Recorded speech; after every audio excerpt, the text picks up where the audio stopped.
We are now recording. I want to welcome everyone to a community discussion tonight to talk about how we can best support our children and communities in light of the Uvalde shooting. I think most of us here are parents, or we love, there are some children in our lives that we love. And this has been incredibly upsetting, I think, for a lot of kids. And so I thought it would be good if we got together and talked about some of the appropriate ways to respond and some of the ways that we can help children through this time.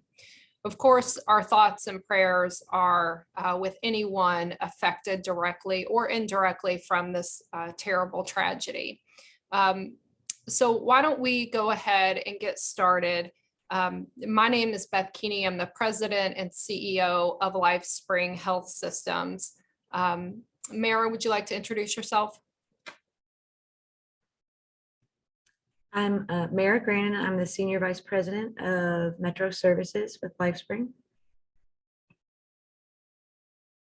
Thanks, Mara. Joe? Hello, my name is Joe Blanford, and I'm the Director of Forensic Services at LifeSpring. Thanks, Joe. Chris? Yes, I'm Chris Rakestraw. I'm a child and family therapist at LifeSpring in the Jeffersonville office. Thanks, Chris. Dr. Yezel. Hey, I'm Eric Yezel. I'm the Chief Medical Officer for LifeSpring. Thank you. Thank you all for being with us tonight and being willing to talk with parents about the just kind of unsettling that children are experiencing around this tragedy. I told Mara right before we started that since Uvalde, there have been 19 mass shootings in the United States, mass shootings being any more than 4 people being shot or killed at one time. And one of the things that really struck me was, to some degree as adults, we can become a little bit desensitized to this, but it may not be that way for children. And so, Joe, I want to start off with you. Why is it important for us to have a discussion around these tragedies when we may be on the other side of the country? Thank you. Yes. Even though we aren't directly impacted from tragedies in the community, we can still experience the same thing, just being indirectly involved in tragedies in the community. And tragedies like this one, like the school shooting in Texas, have impacts on parents, children, the educators that extend far beyond the events.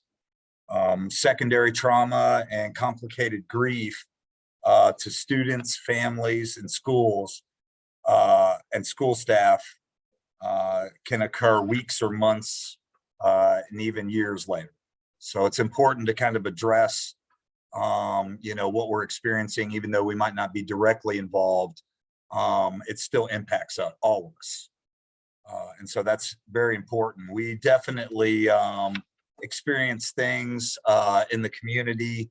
And even though we might not be directly impacted, we're exposed through internet, media, TV, 24 hours a day. And so we kind of relive those experiences, and that can be very re-traumatizing to all of us. Thanks, Joe. I just want to remind our attendees, we are recording today's discussion. If you have any questions or comments, drop those in the chat and we will stay on until we work through them. Mara, when Joe's talking about kind of this accumulated trauma or the secondary trauma, how does this impact children? So even though it's indirect because it is not local at this point in time, because of social media, news, people talking about it in our area, it can stir up emotions and fears within our children. Developmentally, we need to keep in mind that the younger children in our lives, students, aren't quite ready to make sense of these kinds of things and can be overwhelmed with the things that they hear from others on the news and social media. And our middle schoolers to high schoolers are already in a stage where they are trying to figure out their place in the world and how they relate to the world. So conversations with peers and again, overhearing things on social media and that kind of thing can stir up emotions for them as well, that we need to step back and take a moment to listen to and encourage them to express in appropriate ways, and to help model what that is. So, you know, we need to be mindful of where each of our children is at, both developmentally and emotionally as we proceed in looking at this and talking about it. Thanks, Mara. Chris, Mara touched on something that I think is really important, and that's just sort of the different responses based on a child's age. Can you expand on that a little bit and talk about how as parents we may approach different age groups, and when should we approach the children with this information? Like, at what age is it appropriate to start discussing this? Sure. So with the tragedy that happened, obviously this is a shaking of the foundations for our kids and for us as well. That sense of safety and security that kids kind of go through life with has taken a big hit. And so part of our job as parents is to help reassure and restore that sense of safety, that sense of security that was lost when kids hear about these things. Mara's right. You really have to look at their developmental age, and you want to sort of tailor your conversation to the child's age. The other thing that you need to keep in mind are any kind of pre-existing conditions for the child. So if the child already has anxiety issues, for example, or maybe they have gone through a traumatic experience, that's really going to impact their reactions to this and probably how you talk to them. So thinking about the different age groups, so preschoolers and kindergartners, it's really up to the parents whether they really want to broach this topic or not. So give that careful thought. Some parents prefer to keep little eyes and ears away from this. Other parents kind of want their child to know what's going on in the world. There's not a right or wrong answer to this. It's more of a parental preference. But if you decide to have a conversation with a preschool or a kindergartner, obviously this must be done in very simple kind of terms and give ample reassurance that you're there to support them. And really important for you to be calm during this time, because they look to you. And if you are showing signs of excessive anxiety, if you're the sadness and the feelings of being overwhelmed are hitting you, then the child will think, well, I should be afraid too, right? So physical touch is a big part of this too. Just holding them, soothing them, rubs on the back, those sorts of things. One suggested thing that you could say to them would be something along these lines. I want to let you know that in a school that is hours away from us, there was a person who shot some children and adults, and a lot of people are sad. That kind of gets the basics out without going into too much detail. And then, kind of let your preschooler or kindergartner kind of process that a little bit, whether they need to draw a picture maybe of their feelings. If they start to get overwhelmed with some of that, you could help them out by doing some belly breathing, which are deep breaths, or just holding them could help. Now, when you move on to older elementary school age kids, like say from the ages of 6 to 11, they're more ready to talk about their thoughts and feelings. And you want to start with, what do they know about what happened? So let them tell you and listen to how much they know. And then you kind of reinforce the facts in a very calm, informative manner. And once again, reassurance is going to be a key here. Reassure that they're going to be safe. Now, they may ask you questions like, why did this happen? Will this happen here? And, you need to be honest, but also be honest, but in a reassuring way, if that makes sense. You want the basic message that you're getting across to your elementary school age child, that they are okay and that they're going to be safe, right? Now, some kids may need some help sorting out their feelings, and there's something that I use a lot with kids that seems to help, and it's this, the 4 feeling faces here. You can see those there. Happy, mad, sad, scared. Some kids connect with the faces themselves, others connect with words. And you can have more than one feeling at one time. So when you think about this tragedy, what are the feelings that you're having? Well, I'm really sad.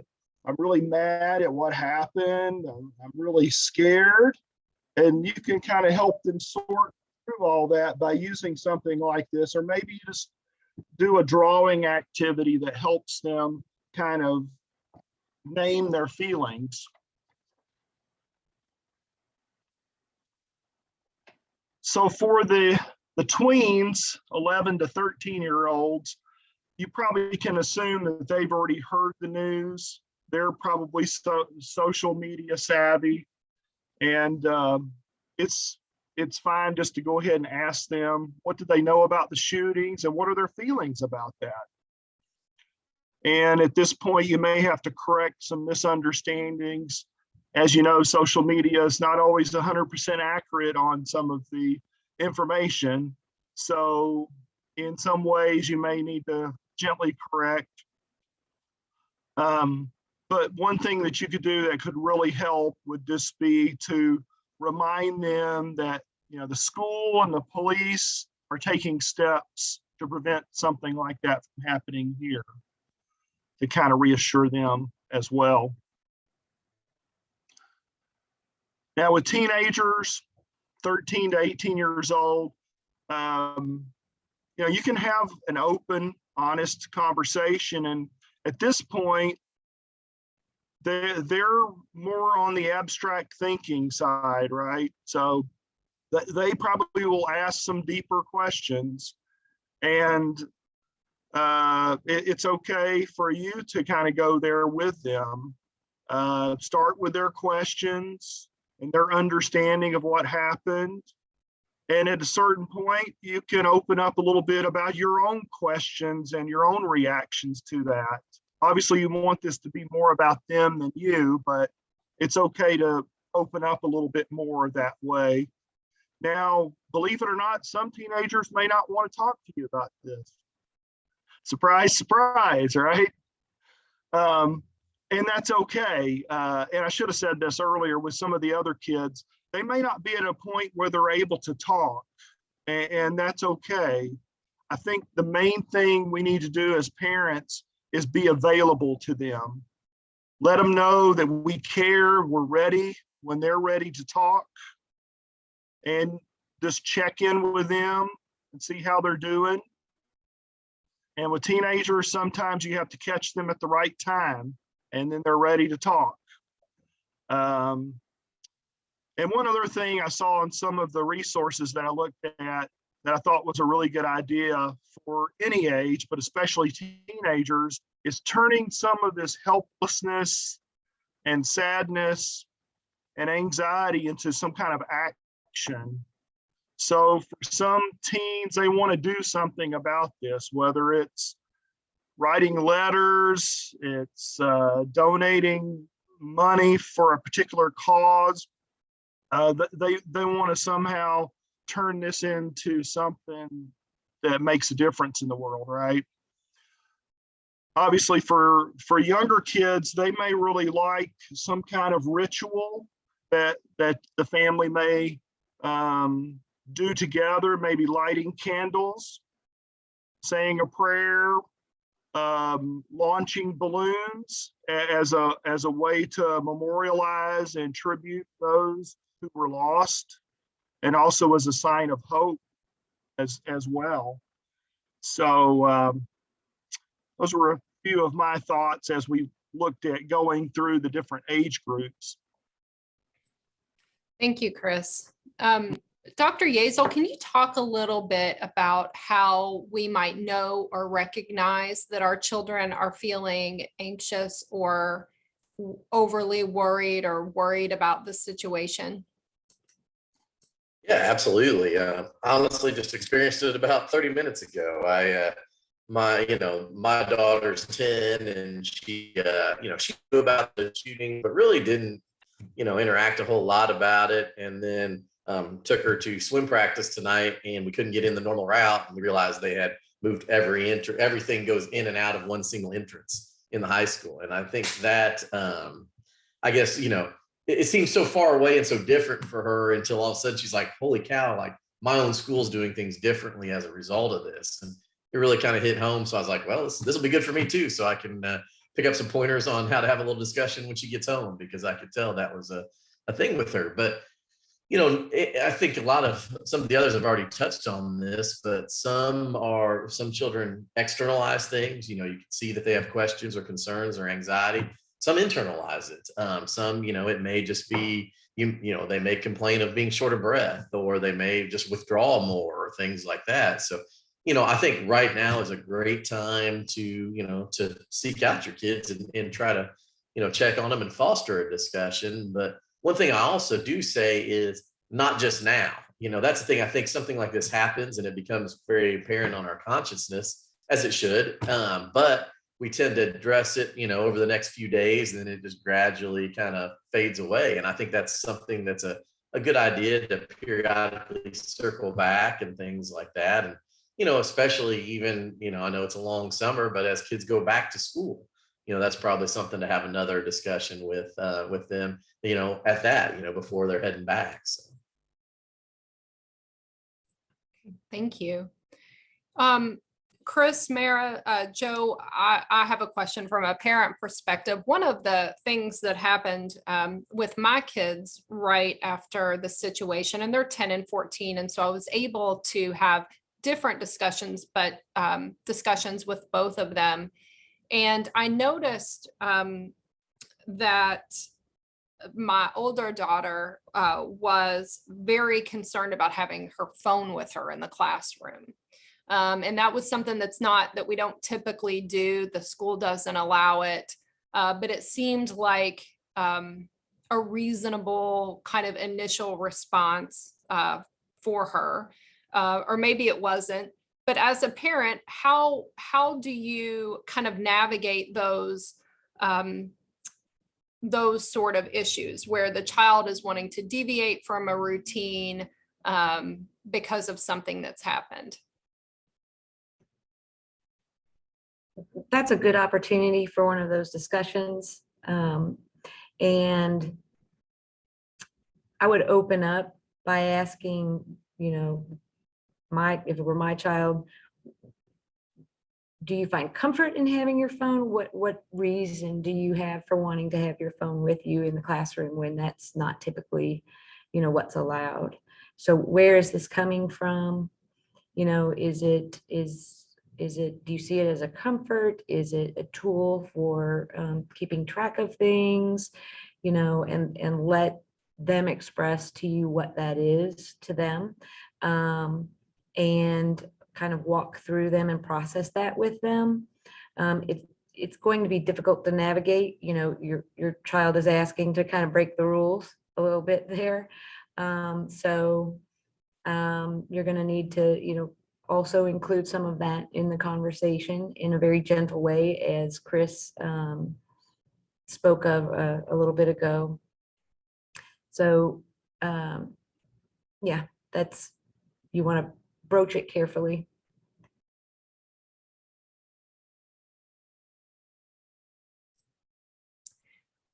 Joe, to kind of turn back to you with respect to like how long this sort of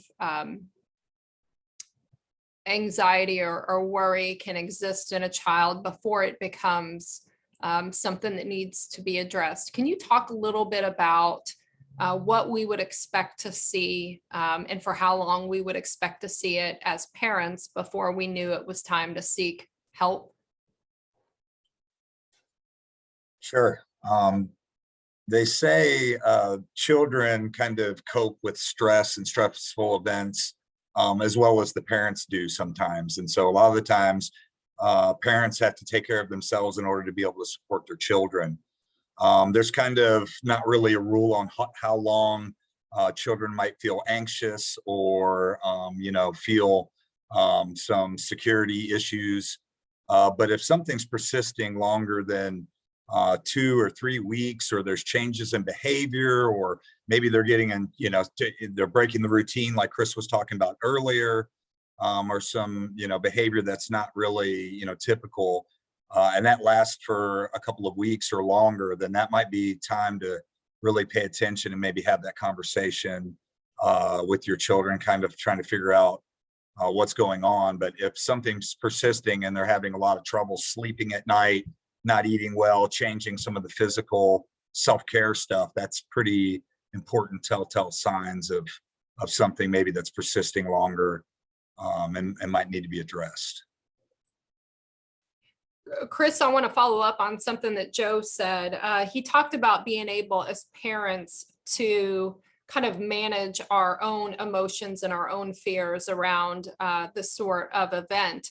Can you talk a little bit about that? What can parents do to make sure that they're taking care of themselves? Great question. Yeah, I think a key piece of this is parents, you have to take care of yourself.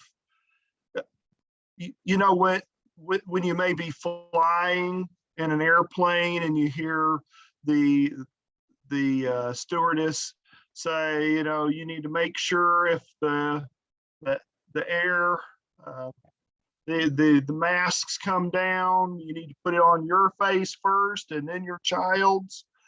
That's true here too. You need to take care of yourself or you're not going to be any good for your child, right? So you need to find your own outlets, friends, family that you can confide in. Some people find a lot of value in journaling their thoughts and feelings, and that could be something you can do just by yourself, or talking with a friend or a group of friends that you could kind of keep track of your own reactions and kind of know where you're at with things. Kids have a way of sensing when parents are going through things. They're like sponges. So if you are anxious, they're going to pick that up. If you're scared and overwhelmed, they're going to sense that. And you're what we call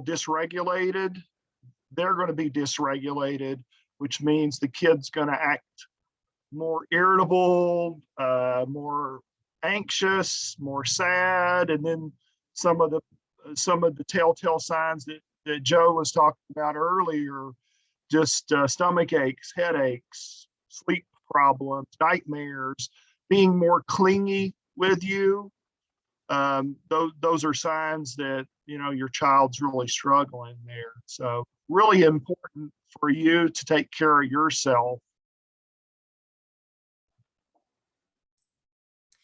Dr. Yazel, I have a similar question for you that I asked you exactly about the kids. Can you talk a little bit about how parents or guardians or adults might know that they're being impacted by these sort of events?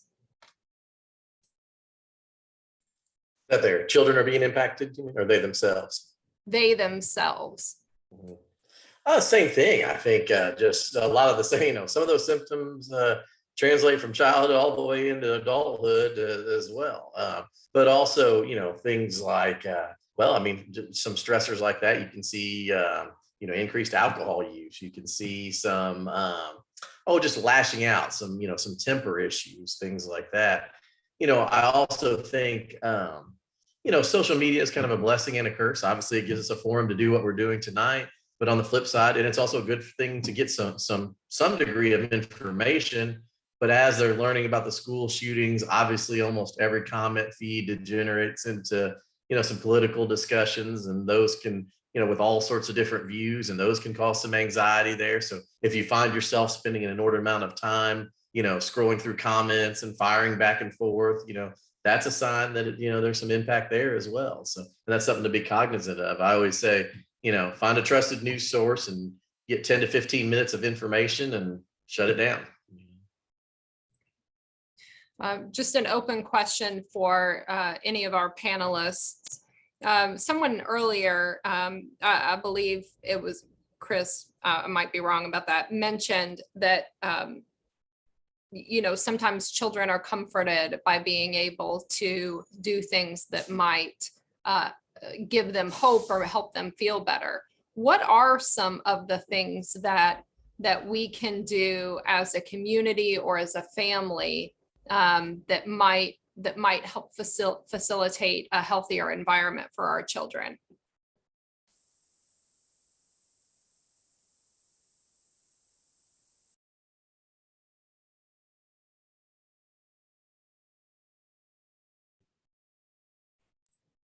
I think that we need to take a moment and recognize what's going well and what people are doing for one another in the community. We're reaching out to have this community forum. The schools are paying attention to the way their flow goes, as Dr. Yazel spoke about taking his daughter to swim lessons. So, those are things that we would want to point out are constructive ways that people are dealing with it, and things that are obviously being considered for people's well-being. So we want to be able to point those kinds of things out.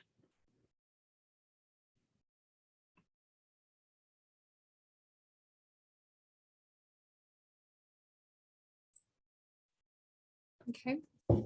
Does anyone else have ideas? Well, one thing I was thinking too, this may be just a little bit off of what you were asking, but I think it's really important for us to maintain routines for kids, because with those daily routines, there's a rhythm to life, and kids find a lot of comfort in that.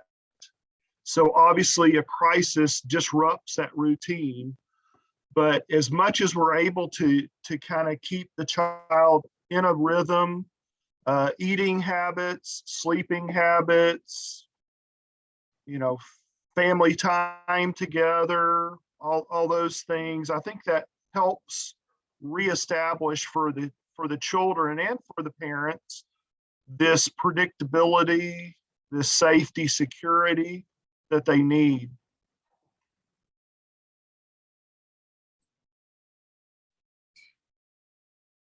earlier we talked, I think Dr. Yeazel, welcome back, Dr. Yeazel, talked about social media and the gift that it can be and the curse that it can be. With respect to media, how much exposure to these sort of news events should our children have?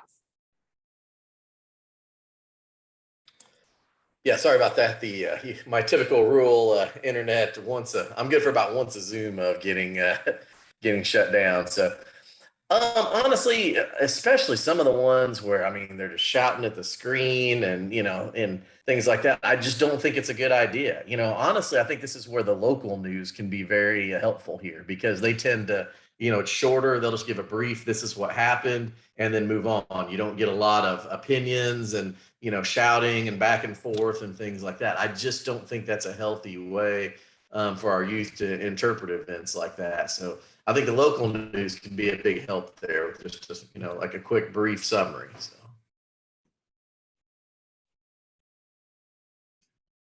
Yeah, I heard it described as, you go to the news to try to get information about the basic facts. So once you have the basic facts, there's not really a need to keep watching the same thing over and over again. And, from the 9 o'clock news to the 10 o'clock news at night, they repeat the same stories over and over again.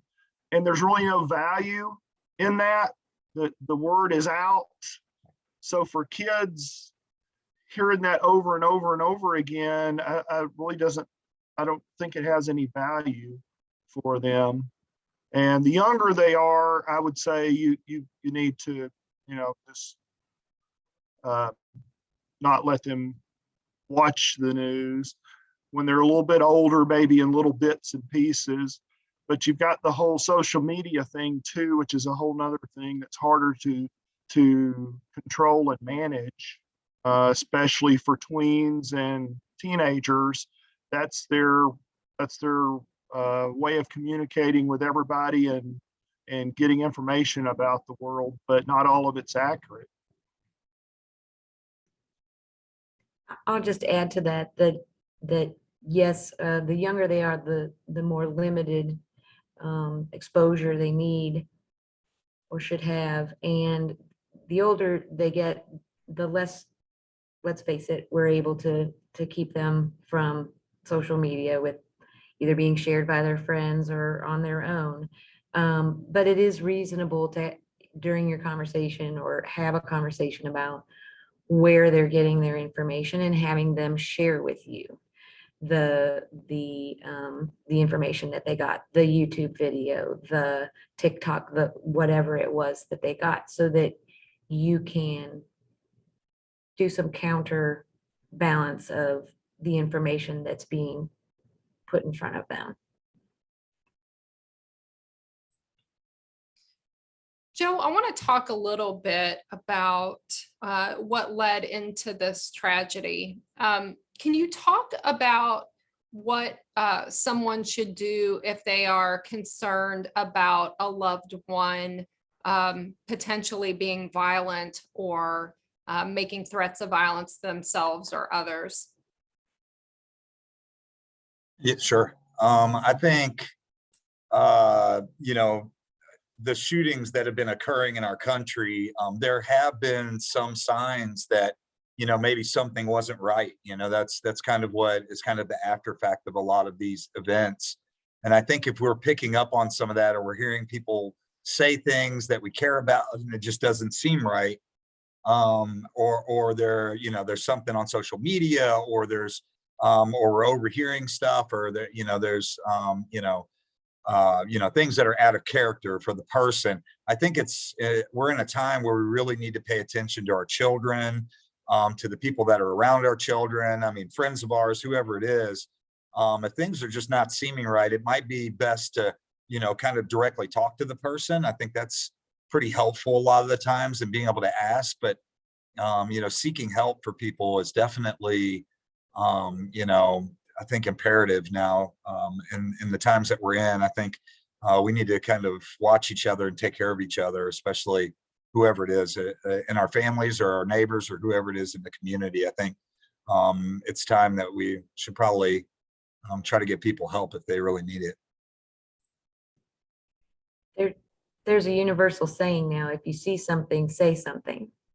So it's important, to let our children know that they can come to us and let us know, or to another trusted adult, and let them know if they have concerns for themselves or for their friends or their peers.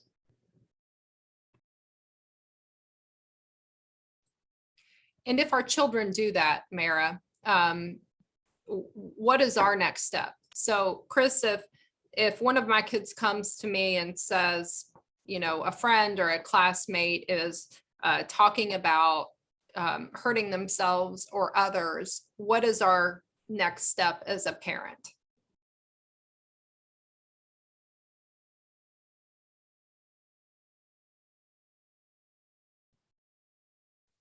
As a parent, you have to take action at that point, because your child's safety is the most important. So if they're saying they want to hurt themselves, or somebody's saying they're going to hurt somebody else, you've got to step into action. And if it's somebody else that's being threatened, you have to let people know, whether it's the school counselor, whether it's the individual themselves that they've been threatened.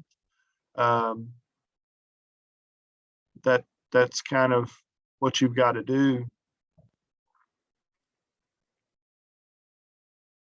Mara, is that our go-to, the school counselor, or are there other options for families?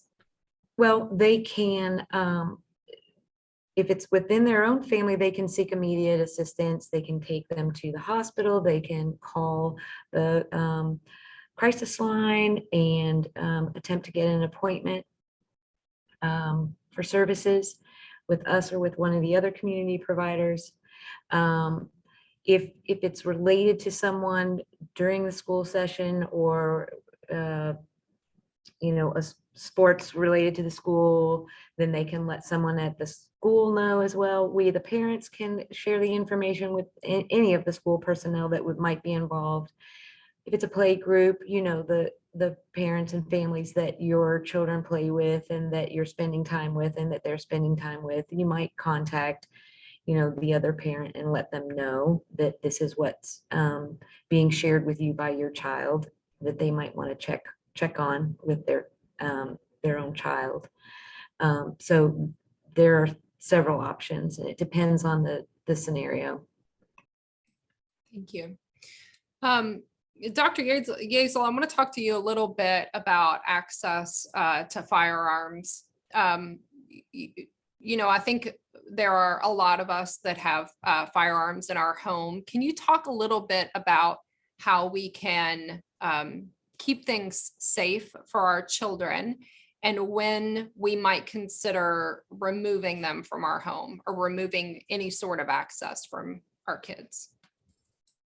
Sure. Yeah, there's a lot of us have firearms in our home, including mine. And I think number one is to have if you're, as children get older, to have discussions about that, and then also make sure that they are, in a safe, inaccessible place. And I like to have a few fail safes, like, where mine's where it can't be accessed. It also has a lock on it, where a key is in a separate location that is hard to access. And I think those are, things, and certain technologies are starting to really become more apparent to help in terms of gun safety. And so I think though, just, again, just fail safe, multiple access points in order to be able to access a weapon is really important there, and to have that discussion as well. What was the second part? Another second part of that question. What was it? Might there be a situation where a family should consider, even with multiple steps to access the firearms, consider removing them from the home? I think the minute you start to ask yourself that question, if it's enough of a question of you're saying, hey, I don't know if it's a good idea to have a firearm in the home right now, then get it out of there until you can, assess the situation and, and feel more comfortable about it. I know we all have different thoughts and theories about gun control and things like that, but no matter where you are, if there's a question about safety, I think you're obligated to get that weapon out of the home until you're, comfortable with the scenario. So the minute you start to ask yourself that question, it's time to act. Joe, as we're 1 week out from this tragedy, as we move further away from the actual event date, what might we see come up in ourselves or our children?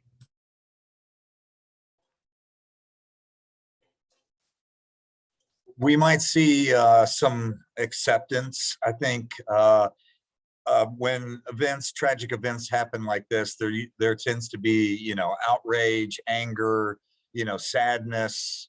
It kind of disrupts our, safety and security, and and I think then all those are normal reactions and emotions. I think over time, people tend to be able to cope a little bit, and I think people come to some realizations. If there's lingering issues, I think that's time to seek some help if that's needed. I think Chris talked about this a little earlier, that the routine that children have is very important. And also in our own lives, a lot of the times when events happen and there's tragedy in the community, there's a tendency to not want to go to work or not do the things that we normally do, or don't go have fun with our kids. And sometimes that's that there comes a point where we kind of need to start getting back on the horse and doing things the way that we normally did, and start doing things that definitely going to work and keeping a routine, but also kind of allowing ourselves to kind of heal and start the process of healing. That's kind of what we're doing tonight, hopefully starting that process. And but really starting to try to spend quality time with our families, and definitely get back to the routine of life. Find some enjoyment, whatever that is for you and your families. That's what hopefully it tends to happen over time. Chris, we are firmly into summer break at this point for most students. Will we see, or may we see a change in behavior when our kids go back to school in the next school year? I think we possibly could. Obviously, we're still trying to establish a new normal here with COVID.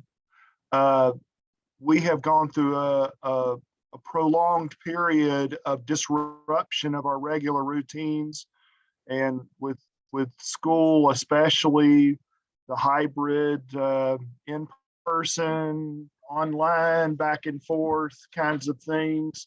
And I don't know that we've fully kind of gotten back into a rhythm yet. So I think we probably could anticipate a little bit of apprehension and worry. A lot of the kids and teens that I'm seeing in my office are still having a lot of lingering high anxiety, social anxiety, depression, related to COVID and the social isolation. And then you put these tragedies on top of this, and I think they're still real sensitive to that. And it's that all the more for us to keep working towards helping them, supporting them with their thoughts and their feelings, and helping them get back to a place where they can recognize their anxiety, but not let that stop them from doing what they need to do.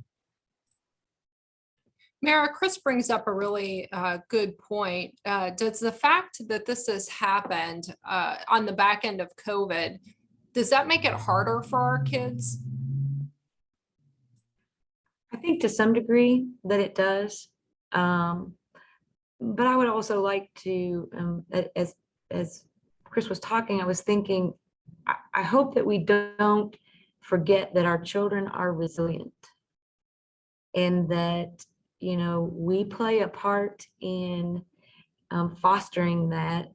And I think that we might see that having the summer break in between this happening will help with that. If we spend some quality time, like Joe was talking about, with our children, with our families, and show them, loving, safe environments, and being around people that care about them, and that are listening to them and letting them express themselves in healthy ways, that time will and will foster the resiliency that they innately have.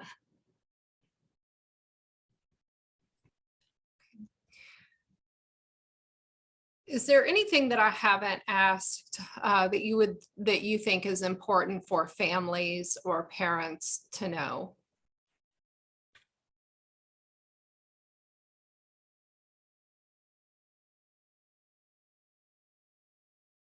Okay.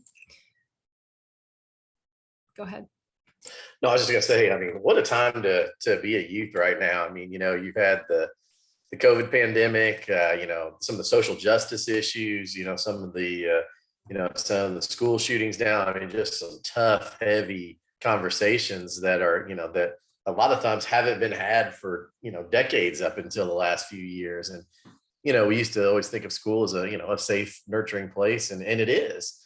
But this has kind of upset that apple cart with in and out of school. I'm not sure if you're going to get sick from being in school, and now I'm not even sure you're safe. So yeah, I think our kids are very resilient, and they're doing amazing things. And I think Mara's point was excellent. And we've got summer now, and one of the silver linings of COVID was learning to get good quality family time, unplug, and things like that. And I think that's a big deal. Is get your news again, get your 10 minutes, and then go on a walk as a family, or go do something fun together, and talk about it that way. And and maintain that. Again, don't just address it this week, but address it this month, next month, and the month after.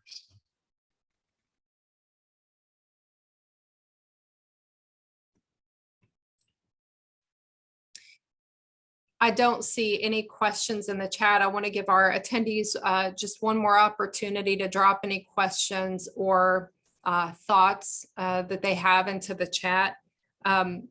I just want to say before we close out how much I appreciate you all joining us tonight. I know I've learned a lot. I have a feeling that many parents will as well. So Mara, Joe, Chris, Dr. Yazel, thank you very much. Joe, did you have any closing thoughts before we finish tonight? Yes, I just wanted to try to encourage everybody to kind of take care of the basics, make sure that you're taking care of yourself, eating well, trying to get as much rest as possible, taking care of the physical, and just pay attention to what is happening around in your home life. Pay attention to what your children are saying. If you need to reach out, if you feel that things are kind of persisting and within yourself or your children, then there's never a bad time to ask for help. And so there's resources available for children and adults, and so those are available. LifeSprings does a really good job of helping people every day, and so we want to I just want to encourage that if somebody does need help, to reach out. There's never a bad time for that. That's pretty much it. Thank you, Joe. And again, thanks to all of you, and thanks to our attendees tonight. This will be posted to first YouTube and then our social media to allow folks to join who were not able to this evening. Tomorrow night, we will be doing something similar with faculty and staff from schools to talk a little bit about how this might change the classroom environment. So if you know any educators, please let them know that they're welcome to join us tomorrow night at 5:30. Thank you all again, and have a safe and good evening.